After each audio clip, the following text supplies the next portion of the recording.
कभी सोचा है कि अपना बैंक जमा किए हुए हर एक रुपए को लोन में क्यों नहीं दे देता? आज हम उसी एक खुफिया हिसाब किताब की तह तक जाएंगे, जो ना सिर्फ हमारी बचत बल्कि पूरे फाइनेंशियल सिस्टम को बचाता है। ये समझिए कि ये बैंकिंग की वो अदृश्य रीढ़ की हड्डी है, जिसे आज हम समझने वाले हैं। तो चलिए इसी सवाल से शुरू करते हैं। जब कोई बैंक में पैसा जमा करता है, तो क्या बैंक उस सारे पैसे को आगे लोन पर दे सकता है, या फिर कोई नियम है जो उसे कुछ हिस्सा हमेशा अपने पास रखने पर मजबूर करता है? इसका जवाब देखिए, जितना सीधा लगता है उतना है नहीं, और हाँ, शायद थोड़ा चौंकाने वाला भी है। दरअसल बैंकों को ना एक सेफ्टी नेट, एक सुरक्षा कवच बनाए रखना होता है। वो अपने पास आए हर रुपए को उधार नहीं दे सकते। कुछ नियम हैं जो उन्हें ऐसा करने से रोकते हैं, और ये नियम हमारी आपकी बचत की सुरक्षा के लिए ही बनाए गए हैं। इस नियम का जो मूल सिद्धांत है वो है रिजर्व। मतलब हर बैंक को अपनी कुल जमा राशि का एक फिक्स्ड हिस्सा अलग रखना पड़ता है।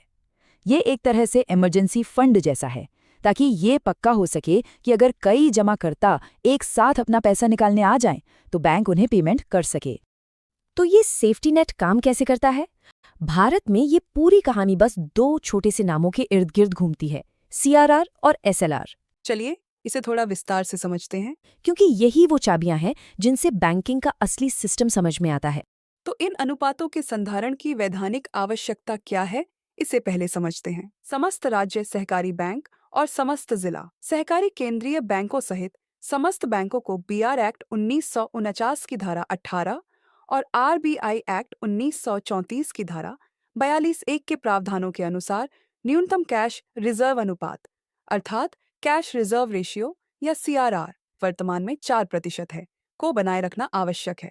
इसी प्रकार बीआर एक्ट 1949 की धारा 24 के अनुसार समस्त बैंकों को वर्तमान की 18% के मान से वैधानिक तरलता अनुपात या स्टैट्यूटरी लिक्विडिटी रेशियो अर्थात एसएलआर का संधारण आवश्यक है। ध्यान रखें कि रिजर्व बैंक की मॉनेटरी पॉलिसी के अनुसार दोनों अनुपातों की दरों में संशोधन किया जा सकता है। तो इसी में और आगे समझते हैं। तो पहला है सीआरआर, यानी कैश रिजर्व रेशियो। ये वो पैसा है जो हर बैंक को आरबीआई के पास कैश में जमा करना ही पड़ता है। और यहाँ एक मजेदार बात है, बैंक इस पैसे को छू तक नहीं सकता, ना ही इस पर उसे कोई ब्याज मिलता है।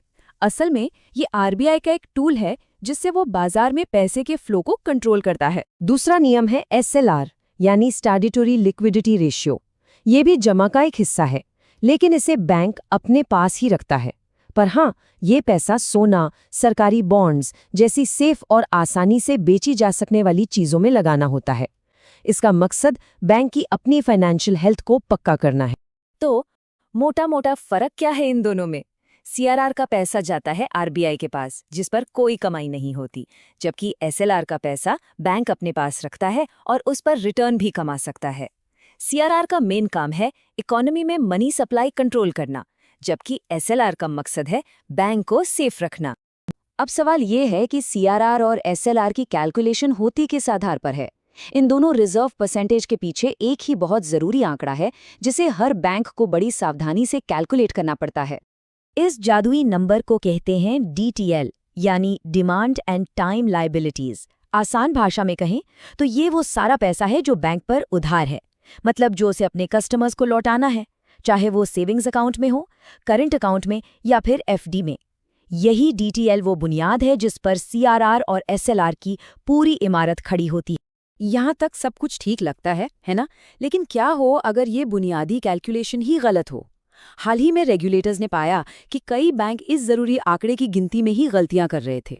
जरा सोचिए, अगर नींव ही कमजोर हो तो पूरी इमारत का क्या होगा? रिजर्व का पूरा सिस्टम डीटीएल की एक्यूरेसी पर टिका है। एक छोटी सी गलती का मतलब ये हो सकता है कि बैंक ने जरूरत से कम पैसा रिजर्व में रखा है, जिससे पूरे सिस्टम में एक रिस्क पैदा हो जाता है। और ये सिर्फ कोई अंदाजा नहीं है, ये रेगुलेटर के जारी किए गए डॉक्यूमेंट से सीधी लाइन है। इंस्पेक्शन में ये बात सामने आई कि कई बैंक इस जरूरी कैलकुलेशन को ठीक से नहीं कर रहे थे, जिससे एक गंभीर स्थिति पैदा हो रही थी। तो ये गलतियां आखिर थीं क्या? जांच में पता चला कि बैंकों को यही ठीक से नहीं पता था कि बाहरी देनदारी में क्या गिनना है और क्या नहीं। मतलब वो पैसा जो उन्हें असल में बैंक के बाहर के लोगों या संस्थाओं को चुकाना है।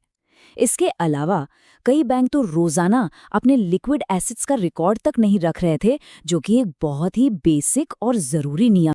तो जब ये गड़बड़ी पकड़ी गई तो रेगुलेटर ने फौरन इसे ठीक करने के लिए कदम उठाए। उन्होंने साफ साफ निर्देश जारी किए ताकि ये पक्का हो सके कि भविष्य में ऐसी गलतियां दोबारा न हों। और एक बात साफ कर दी गई कि इसे हल्के में नहीं लिया जा सकता। अगर कोई बैंक सही रिजर्व मेंटेन करने में फेल होता है तो उस पर भारी फाइनेंशियल पेनल्टी लगाई जाती है। ये नियमों को गंभीरता से लागू करवाने का एक तरीका है। रेगुलेटर ने बैंकों को 3 सीधे साधे कदम उठाने को कहा। पहला, डीटीएल की कैलकुलेशन के लिए जो भी गाइडलाइंस हैं उनका सख्ती से पालन करें। दूसरा, नियमों को फिर से समझें। और तीसरा, बैंकों को साफ साफ कहा गया कि अगर जरा भी कंफ्यूजन हो तो अंदाजा न लगाएं, बल्कि सीधे आरबीआई या नाबार्ड से पूछकर अपनी शंका दूर करें। डीटीएल पर इस अध्ययन श्रृंखला के अगले वीडियोस में हम लायबिलिटीज की उन मदों के बारे में जानेंगे जिन्हें डीटीएल की गणना में शामिल किया जाना अथवा शामिल नहीं किया जाना होता है। वीडियो देखने के लिए बहुत धन्यवाद।